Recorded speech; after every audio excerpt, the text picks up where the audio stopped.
Hello भाइयों, welcome back to any video. I hope आप अच्छे होंगे। एजे स्टाइल्स का इन रिंग कैरियर पूरी तरीके से ख़त्म हो चुका है और वो हमें कभी भी रेसल करते हुए नज़र आने वाले नहीं हैं। कल उनका मंडे नाइट रॉ में आखिरी अपीयरेंस था जहाँ पर वो आए थे। बहुत सारे लोगों ने उनसे मतलब हाथ वाथ मिलाया, गले वले मिले, वो चीज़ कॉन्ग्रेचुलेट किया। एक हैप्पी रिटायरमेंट जो होता है ना एंडिंग में, वो चीज़ उनको दिया गया। एक तरीके से छोटा सही सही लेकिन दिया गया। और एक सरप्राइज़ भी हमें कल देखने को मिला कि अंडरटेकर ने आकर उनको एक छोटा सा सरप्राइज़ दिया कि वो हॉल ऑफ फेम में इंडक्ट होने वाले हैं इस साल, जो एक बहुत अच्छी बात है उनके लिए, एक बहुत अच्छी खबर है। उनको तो ये चीज़ के बारे में खैर पता नहीं था, सुनने को कुछ न्यूज़ मुझे मिला है कि उनको ये चीज़ के बारे में पता नहीं था। तो चलो, ये उनके लिए बहुत अच्छी बात होगी, एक सरप्राइज़ हो गया। लेकिन मैं इस चीज़ के बारे में उतना ज़्यादा यहाँ पर बात नहीं करना चाहता हूँ। मैं बात करना चाहता हूँ उनके साथ जो नाइंसाफ़ी हुआ है, WWE ने जो उनके साथ नाइंसाफ़ी किया है, वो चीज़ मैं आप लोगों को बताना चाहता हूँ। अब आप बोलोगे कि क्या नाइंसाफ़ी भाई, उसके साथ तो जो भी चीज़ हुआ अच्छा ही हुआ, नाइंसाफ़ी क्या हुआ? तो भाई मैं यहाँ पर तुम्हें बताना चाहता हूँ, देखो, एजे स्टाइल्स WWE में 2016 में मतलब डेब्यू नहीं किए होते हैं।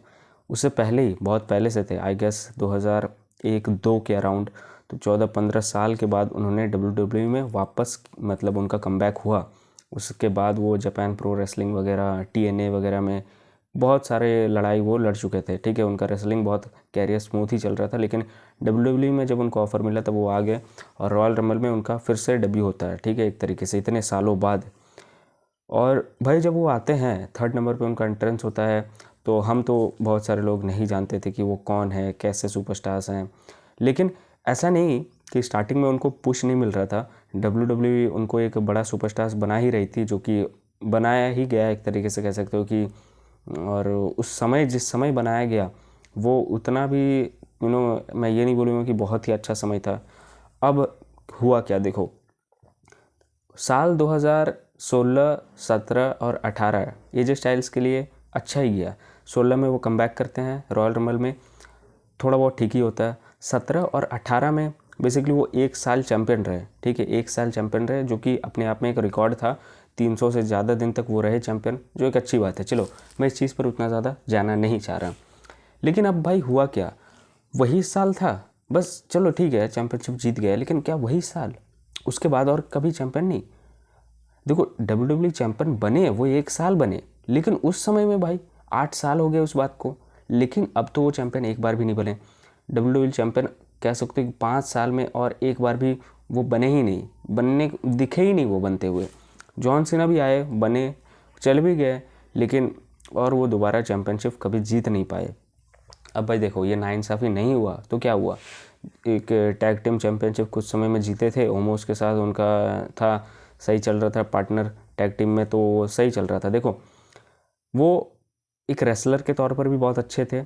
उनका जितना एज है, इस समय में भी वो अच्छे खासे मूव्स कर सकते हैं। जो कूद कूद के जो फिनोमिनल फोर आर्म्स वगैरह जो बड़े बड़े मूव्स करते हैं, वो अपने आप में देखने में बहुत ज़्यादा कूल लगता है। और इस उम्र में भी बहुत ज़्यादा फिट है, देखने में बहुत ज़्यादा, मतलब एक इंस्पिरेशन भी मिलता है बहुत सारे लोगों को। लेकिन यार, उस तरीके से WWE ने एजे स्टाइल्स का फ़ायदा नहीं उठाया जितना और ज़्यादा उठाना चाहिए था। मतलब उनको और ज़्यादा ये करना चाहिए था, और ज़्यादा बड़ा सुपरस्टार बनाना चाहिए था। बन सकते थे, ये रोमन रेंस तक के सुपरस्टार बन सकते थे, लेकिन इनके पीक पोटेंशियल को कभी अनलॉक नहीं किया गया।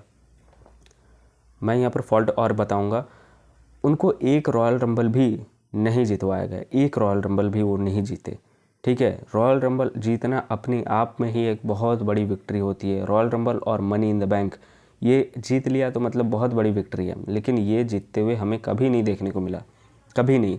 वो जीत सकते थे, वो जीत सकते थे। साल 2022 वो साल था, ब्रॉक लेसनर अगर वो नहीं आते तो भी मुझे लगता है एजे स्टाइल से उस साल के रॉयल रंबल जीत गए होते। लेकिन ये चीज़ हमें देखने को नहीं मिला। उस साल के रॉयल रंबल कौन जीतते हैं? ब्रॉक लेसनर, क्योंकि उन्हें नहीं जितवाना चाहिए था। WWE जानबूझकर हाइप बनाती है, ब्रॉक लेसनर को रेसलमेनिया का टाइम पे लाती है और एक मेन इवेंट, ताकि सारे लोग देखें। ये चीज़ मतलब वो बनवाना चाहती है, ये चीज़ करती है। लेकिन पुराने सुपरस्टार जो अब लेजेंड बनने के कगार में आ चुके हैं, जो इतने साल से रेसल करते आ रहे हैं, उनको भी एक मौका देना चाहिए, उनको भी मेन इवेंटर बनाना चाहिए रेसलमेनिया में। लेकिन ये चीज़ हमें देखने को नहीं मिला एजे स्टाइल्स के साथ बहुत सालों से। और मैं बहुत सालों से देख ही रहा हूँ एजे स्टाइल्स को, मतलब एक मनी इन द बैंक, अगर मैं 2020 का बात करूँ, वो ओटिस जीतते हैं साल 2020 में मनी इन द बैंक। हालांकि ओटिस का जीतना ही नहीं था, लास्ट मोमेंट में प्लानिंग चेंज हुआ और ओटिस को जीतना पड़ा, मनी इन द बैंक वो जीत गए एक तरीके से। लेकिन वो साल एजे स्टाइल से जीतने वाले थे। उनका थीम सॉन्ग जो म्यूज़िक बजता है वो से लेकर उनका फिज़िक से लेकर उनका रेसलिंग सब बढ़िया था, सब बढ़िया था। लेकिन डब्ल्यू ने अच्छे तरीके से उनको इस्तेमाल ही नहीं किया एज अ सुपरस्टार, और वो आज रिटायर होने के कगार में आ गए और रिटायर हो भी गए। ऐसा रेसलर कभी नहीं देखने को मिलेगा। देखो वो जितने एज के हैं भाई, सीएम पंक भी उतने एज के हैं, लेकिन सीएम पंक उतने भी ज़्यादा अच्छे तरीके से मूव्स को अप्लाई नहीं कर पाते। आप एजे स्टाइल्स को देख लो, कितने कूद कूद के मूव्स मारते हैं, अभी भी कर सकते हैं, लेकिन सीएम पंक उतने भी नहीं है, उनका फिजिक नहीं है, ठीक है। लेकिन सीएम पंक अपने आप में एक बहुत अच्छे सुपरस्टार है, मैं उनसे उतना ज़्यादा कंपेयर नहीं करना चाहता। मैं एजे स्टाइल्स के बारे में अगर बात करूँ तो ये और ज़्यादा एक बड़े सुपरस्टार और ज़्यादा बन सकते थे, लेकिन ये चीज़ नहीं हमें देखने को मिला। चाहती तो डब्ल्यू इसको बहुत बड़ा सुपरस्टार इनको बना सकती थी, लेकिन ये चीज़ हमें देखने को नहीं मिला। 2016 में आए तो बहुत ज़्यादा स्लिम थे, उनके बाद इन्होंने बहुत ज़्यादा मसल गेन किया, आज इनका फिजिक बहुत अच्छा दिखता है, कूल दिखता है, बहुत स्ट्रॉन्ग पर्सन दिखते हैं। एजे स्टाइल्स अपने आप में एक बहुत अच्छे इंसान भी है, और उनका थीम सॉन्ग एंट्रेंस से लेकर, एंट्रेंस जिस तरीके से करते हैं सेम रहा, सब चीज़ अच्छा था, लेकिन उस तरीके से नहीं इस्तेमाल किया गया एज अ सुपरस्टार। ये चाहते तो और ज़्यादा बड़ा सुपरस्टार बन सकते थे। अब भाई देखो, और एक चीज़ मैं यहाँ पर तुम्हें बताना चाहता हूँ, मनी इन द बैंक जीतने वाले थे 2020 में, लेकिन नहीं जीत पाए, और 2022 का रॉयल रंबल जीतने वाले थे, लेकिन नहीं जीत पाए। सुपरस्टार का मतलब ये एक सबसे बड़ा विक्ट्री होता है कि रे रॉयल रंबल जीतना, और भाई 2 बार जब रॉयल रंबल जीत लेते हैं मतलब एक अलग ही ऑरा रहता है। रैंडी ऑर्टन, रोमन रेंस इस साल एक बार जीते तो 2 बार उनका हो चुका है, कोडी रोड्स 2 बार जीत चुके हैं royal rumble. Money in the bank भी जीतना अपने आप में एक बहुत बड़ी विक्ट्री होती है। ब्रॉक लेसनर को भी 2 बार जिता दिया गया। उसके बाद भी एक ऐसा साल नहीं है कि जब सोचा जाए एजे स्टाइल्स के लिए, एजे स्टाइल्स को और थोड़ा बड़ा सुपरस्टार दिखाया जाए, ऐसा कभी इन लोगों ने सोचा नहीं। मुझे ये चीज़ देख के इतना ज़्यादा ख़राब लगता था। मैं शुरू से बहुत मानता था एजे स्टाइल्स को कि यार इनको एक बार तो मौका देना चाहिए, एक बार तो रॉयल रंबल जितवाना चाहिए। और आप बिलीव नहीं करोगे, 2018 में जब वो ये चैम्पियन लूज़ किए और उसके बाद तो ये चैम्पियनशिप कभी जीते ही नहीं। कब जीते आप बताओ? टैग टीम चैंपियन बने, मैं ये नहीं बोल रहा टैग टीम नहीं बने, टैग टीम चैंपियन बने, लेकिन उसके बाद जो डब्ल्यू चैंपियन होता है, यूनिवर्सल चैंपियन, वो और हमें देखने को नहीं मिले कि ये बने हुए हैं, देखने को हमें मिला ही नहीं। तो भाई आप इसमें क्या बोलोगे कि एजे स्टाइल्स का बहुत अच्छा यूज़ किया एज ए सुपरस्टार, बहुत बड़ा दिखाया गया? नहीं यार, छोटे मोटे मैच में 2025 के टाइम पे छोटे मोटे मैचेस इनको दिए जा रहे थे डोमिनिक मिस्टेरियो के साथ। हालांकि ये ऊंचे लेवल के सुपरस्टार बन चुके हैं, जे उसो के साथ भी इनको मैच करवाना चाहिए था। जे उसो भी चलो लेजेंड बनने के कगार में जा रहे हैं, और रोमन रेंस के साथ इनका मैच करवाना चाहिए था। ये उन तक आ सकते थे, मैं बता रहा हूँ उन तक आ सकते थे। अभी एक सुपरस्टार हैं एले नाइट, वो बहुत आगे जाएंगे मुझे जैसा लगता है। अगर उनका अच्छे से इस्तेमाल किया गया ना एज अ सुपरस्टार, उनको बड़ा दिखाया गया ना, उनको बहुत ज़्यादा क्राउड में चीयर मिलता, वो बहुत आगे जाएंगे अगर उनका सही से इस्तेमाल हुआ तो। वरना एजे स्टाइल्स को तो पूरी तरीके से फेल कर दिया इन लोगों ने। एजे स्टाइल्स और ज़्यादा बहुत ज़्यादा आगे जाते, लेकिन खैर मैं अफसोस ही करता रह गया। मैं एजे स्टाइल्स को बहुत फेवरेट मानता हूँ अभी भी। जिस तरीके से वो मूव्स करते हैं, जिस तरीके से उनका म्यूज़िक है, जिस तरीके से एंट्रेंस है, लुक भी उनका बहुत अच्छा है, तो उस तरीके से वो मतलब एजे स्टाइल्स को यूज़ नहीं किया गया। रोमन रेंस को चलो उनका फुल पोटेंशियल उन्होंने डब्ल्यू ने पूरी तरीके से अनलॉक कर दिया, ठीक है। रोमन रेंस जिस तरीके के सुपरस्टार आज के टाइम पे बन चुके हैं, एक अलग ही ऑरा है, इस तरीके का ऑरा एजे स्टाइल्स का भी हमारा होता, लेकिन ये चीज़ हमें देखने को उतना ज़्यादा नहीं मिला। अब सारे चैंपियन भी नहीं जीत पाए भाई साहब, ठीक है। 10 साल का कैरियर चला, ठीक है। अब और थोड़ा बहुत पहले से रहते तो हो सकता बहुत कुछ चीज़ रॉयल रंबल वगैरह जीत जाते, लेकिन ये चीज़ हमें देखने को नहीं मिला। अब भाई inter continental champion, United states champion, मुझे ठीक से याद नहीं, मुझे नहीं लगता ये सब जीते होंगे। चलो यूनिवर्सल चैंपियन जो एक डब्ल्यू चैंपियन की कैटेगरी में आते, ये भी नहीं जीते भाई। ये चीज़ तो कम से कम जीतना चाहिए था, लेकिन ये भी नहीं दिलवाया गया, जो अभी अनडिस्प्यूटेड चैंपियन नाम हो चुका है। तो आप क्या बोलोगे, ये नाइंसाफ़ी नहीं हुआ? 10 साल उससे इसी जगह पर काम किया, कहीं पर छोड़ के नहीं गए, ठीक है, लेकिन फिर भी ये चीज़ नहीं हुआ उनके साथ कि वो मतलब सारे चैंपियन कम से कम जीत ले, ठीक है।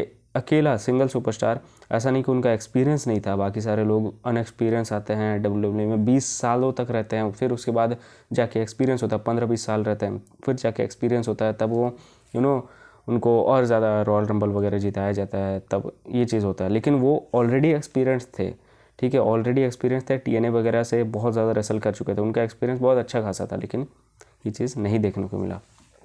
आप क्या बोलोगे? मैं शुरू से इनको बहुत ज़्यादा फेवरेट मानता था, लेकिन उस तरीके से उनका यूज़ नहीं किया गया जिस तरीके से यूज़ करना चाहिए था AJ स्टाइल्स का, ठीक है।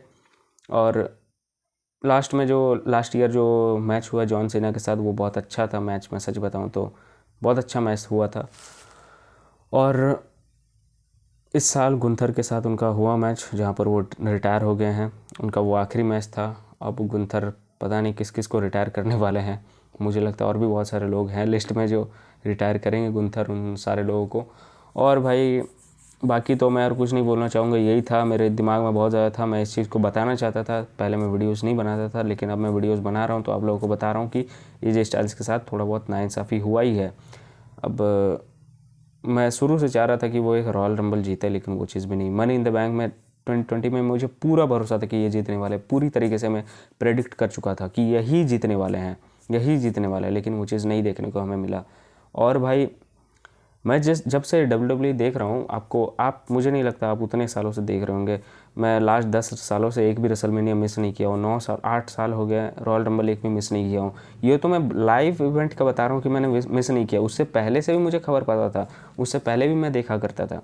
तो मुझे देखते देखते मुझे पता चल जाता था कि किस तरीके से WWE सुपरस्टार्स को बड़ा बना रही है, किसका डाउनफॉल शुरू हो रहा है, कौन आगे बढ़ेगा कि नहीं। वो चीज़ मुझे देख के थोड़ा बहुत पता चल ही जाता है। बहुत सारे लोगों को मैं देखता हूँ सुपरस्टार का आए दिन आते हैं जाते हैं, आते हैं जाते हैं। बीच में अपोलो क्रूज को तो हमें देखने को मिला, वो कब से हैं, लेकिन वो उनको चाहते तो अभी कितने बड़े सुपरस्टार बन जाते हैं, लेकिन वो चीज़ हमें देखने को नहीं मिला।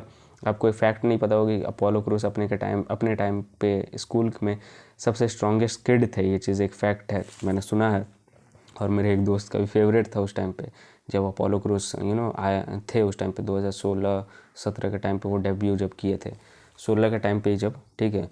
तो एक सुपरस्टार अभी बन नहीं रहा है, और जो पुराने सुपरस्टार हैं एटलीस्ट उनको लेजेंड की तरफ ले जाना चाहिए।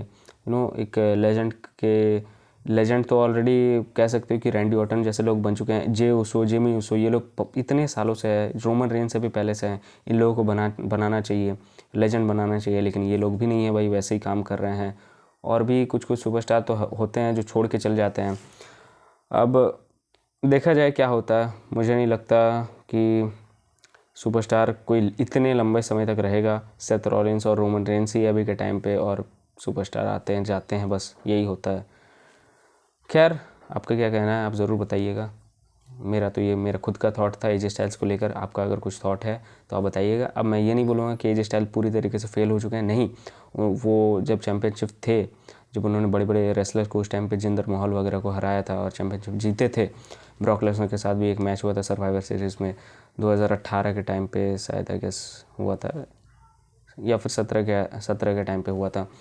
तो ऐसे चलो बहुत अच्छे सुपरस्टार हैं, चैम्पियन वगैरह जीते, लेकिन और ज़्यादा ये आगे बढ़ सकते थे, जो WWE ने पूरी तरीके से मतलब एज ए सुपरस्टार इनको बड़ा नहीं किया।